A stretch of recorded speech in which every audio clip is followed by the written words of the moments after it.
আরে গেলবার তো আমাকে যা মার মেরেছিলি আমি তো বললাম মরেই যাব, কিন্তু দেখ আমার কপাল, দেখ বেঁচে গেলাম। আবে আজকে তোকে কে বাঁচাবে বে? এই যে দেখছিস না, এদেরকে দেখছিস, সব আজকে তোকে মেরে পুঁতে দেবে এখানে। দেখ তোর কোন বাবা আছে, দেখ ক্ষমতা থাকলে বেঁচে দেখা, আজকে তোকে মেরে এখানেই পুঁতে দেবো। এই দেখছিস কি, মার শালাকে।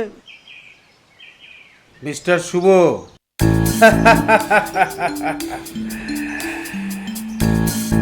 তুমি খুব ভুল করেছো। একটা মধ্যবিত্ত ঘরের ছেলে হয়ে একটা বড়লোক মেয়ের পেছনে পড়েছো, আবার যার নামে 5 কোটি টাকা আছে।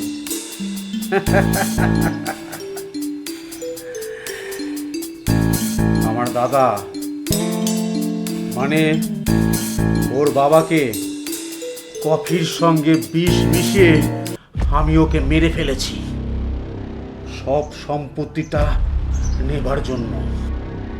এবার ওই সোনিয়াকে মেরে ওই টাকাটাও আমি নেব। এই, ওকে আর সোনিয়াকে মেরে গঙ্গায় ভাসিয়ে দে। দেবো দেবো, তোর খুলিটা উড়িয়ে দেবো। হ্যাঁ, খুব বেড়ে গেছিলিস, বল কে বাঁচাবে এবার তোকে? হ্যাঁ,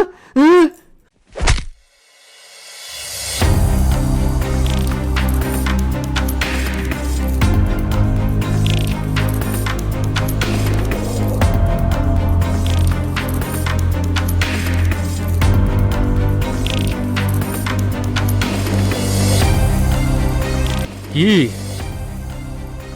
গঙ্গার জলে ভাসাবেন না আমাদেরকে মেরে? এত বড় স্পর্ধা! এবার দেখ কে কাকে গঙ্গার জলে ভাসায়।